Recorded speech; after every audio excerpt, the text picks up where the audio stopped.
The vector dot product is often introduced using the concept of work done by a force when moving an object. The concept of work is such that if a force, F in newtons, acts to displace an object a distance d, so here's a force, and it displaces this object by a distance d, then the work done is the magnitude of F times by d and is measured in Newton meters or joules. There is something that is missing in this description.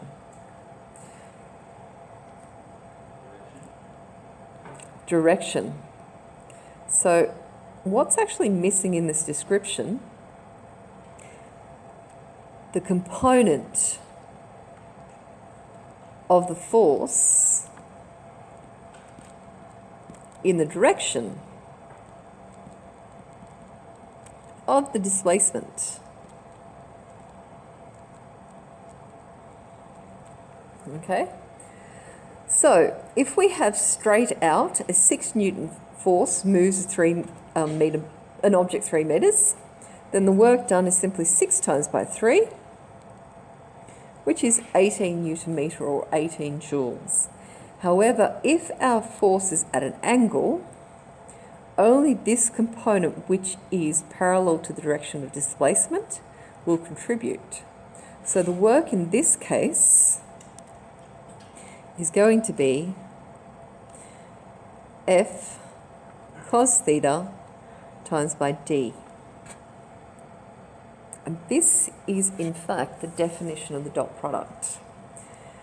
So if I go on to the next page, ready? If I go on to the next page, the component of F in the horizontal direction does the work moving the object, which is what I said. And the size of this component is F cos theta. If we say that d is the vector that indicates the distance and direction that the object is moved, in other words, this is our displacement, if we want a technical term, then the work done is Fx, so the x component, times by d, which is F cos theta d, which we can write as Fd cos theta. Now, this is actually a scalar. There's actually no direction. It doesn't give you a vector. The dot product doesn't. So we define this quantity as the dot product, and the dot product is written as d dot f. So it's sometimes also called the scalar product or the inner product. Now, with regards to the dot product, can I flip the page? No?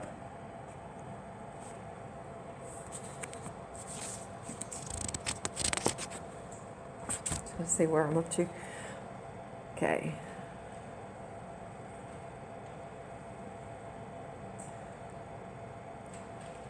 Going. With regards to the dot product, we have A dot B is equal to the magnitude of A times the magnitude of B cos theta, where theta is the angle between the vectors. When the vectors are at right angles, then theta is equal to 90. Cos of 90 is equal to 0. And that means our dot product is equal to 0. This makes sense because if you have gravity acting downwards, gravity is not going to move something horizontally. And that's actually at 90 degrees. Okay? The dot product can be defined in this form. If you have components, A and B, it is A dot B is equal to the S component, so A1 times by B1 plus A2 times by B2. And we can actually prove this. In fact, we'll do so on the next slide. We can extend this to the 3D case. So for the 3D case, if we have two vectors, v and w, then the dot product of v and w is simply 1 times by 6, so doing our x, plus 4. This is where I must not lead you down the garden path and give it to you correctly. So 1 times by 6 plus 4 times by 3 plus minus 2 times by 2. So the negative number does have an influence. So this gives us 6 plus 12 minus 4, which is 14. Now, just be wary of this, because I've seen in mastery tests where students have actually just done 1 times by 6, comma, 4 times by 3, comma, minus 2 times by 2. So they're left with 6, 12, minus 4. And they give a vector. The dot product does not give a vector. It gives a scalar value. Why does this work? Can I flip the page? This is where we use the cosine rule. Now, for those of you at home, you can't see the fact that I'm actually blocking half of my screen. Now, if we have a vector A and a vector B, this is A minus B. So we can have the magnitude of A, the magnitude of B, and the magnitude of A minus B. So you can work this out simply from the formula for the magnitude of the vector. And you can also do this for A minus B. Now, you can actually see the solution already up there. Okay, so if we put this in the cosine rule, you know the cosine rule, a squared is equal to b squared plus c squared minus 2bc cos a. So we would have a minus b squared is equal to a squared plus b squared minus 2a times by b cos theta. Now, if we rearrange this, so move this to that side, move this to the other side, we have this, and we can substitute for these. So if we substitute from here, so square these, and expand it out, what we're left with is 2 times by a1 b1 plus a2 b2. So if we divide both sides by 2, we have a magnitude of a times magnitude of b cos theta is equal to a1 b1 plus a2 b2. In other words, the other definition of the dot product. Bless you. With regards to the dot product,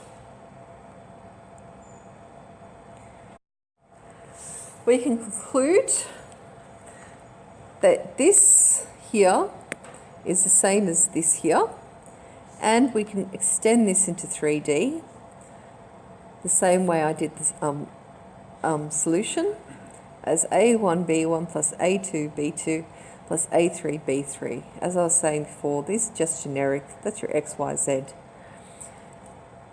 The thing about this is it means that you can use the dot product to find the angle between two vectors. In 2D, finding that angle is not so difficult, but once you get to 3D, it can be a bit complicated. So the dot product simplifies things for you. If we have A dot B is equal to, so we've got vector A, 5, 3, 1, 2, 0, 4. Then this works out to be 5 times by 2 plus 3 times by 0 plus 1 times by 4, which is 14. And the magnitude of A is 5 squared plus 3 squared plus 1 squared, which is square root of 35, magnitude of b, 2 squared plus 0 squared plus 4 squared, which is 20. Our cos theta is found from up here, which is a dot b over the magnitude of a over the magnitude of b.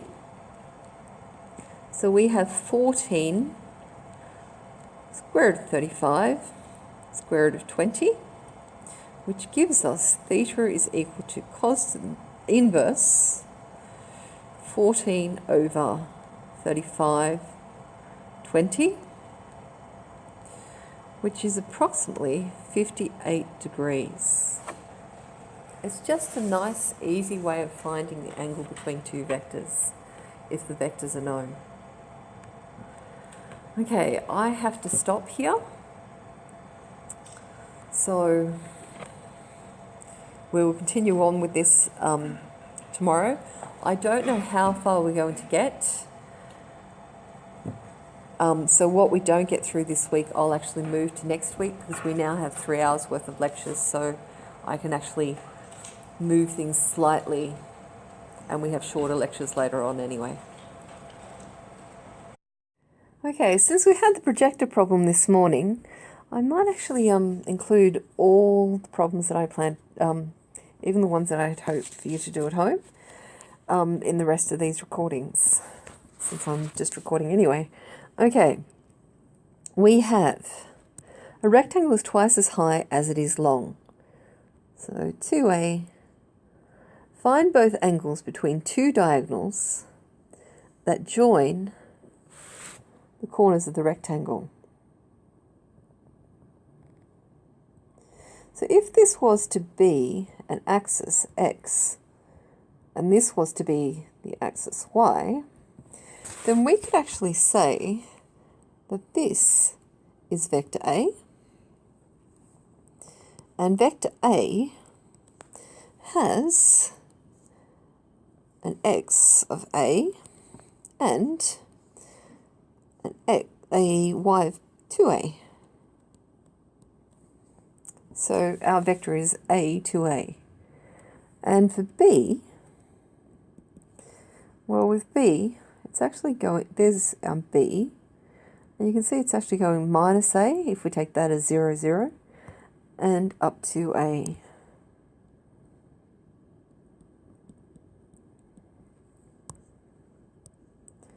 So if we want to find the angle between them, that's one angle, and this is phi.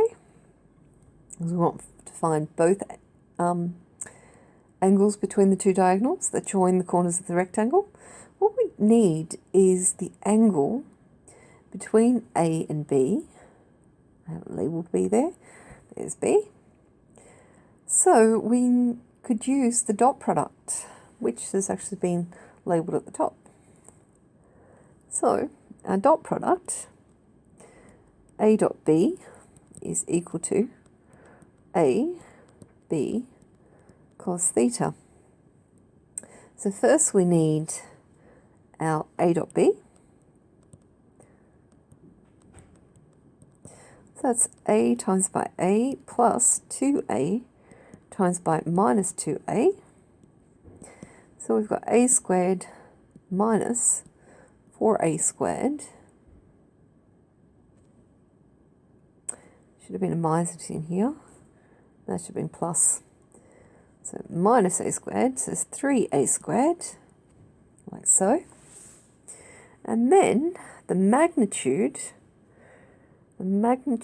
of A is A squared plus 2A all squared, which works out to be root 5A. And the magnitude of B, minus A all squared plus 2A all squared, which is also root 5A. So we now equate this. A dot B is equal to root 5A times by root 5A cos theta, which is 5A squared cos theta. So cos theta It's 3a squared divided by 5a squared, giving us theta is equal to inverse cos of 3/5. So it's 53.1 degrees, which means our phi is 180 minus 53.1, which is 126.9 degrees. Now, with our dot product, so at this point in the lecture I would have said, are there any questions? But since I'm just recording, I can move on to the next slide. The dot product has a list of properties. The result of the dot product is a scalar, not another vector, so be wary of this. Perpendicular vectors have a dot b is equal to 0. This is simply because cos 90 is 0. A dot a is actually the square of the magnitude of a. A dot b is equal to b dot a, which tells us the dot product is commutative. And if we're actually doing the dot product of b plus c, we can expand this. So the dot product is distributive over vector addition, and we can multiply by a constant. And O dot b, where O is the 0 vector, is equal to 0. These can be proved by using components, which is what is shown for one of the examples. In fact, one of the properties, which is property 6 on the next slide. So when we're looking at components, we're just basically breaking it up into A1, A2, B1, B2, etc. So we have here the components, putting the k in there, expanding it out, k comes out, and you can actually see that this is in fact A dot b, which is the right hand side.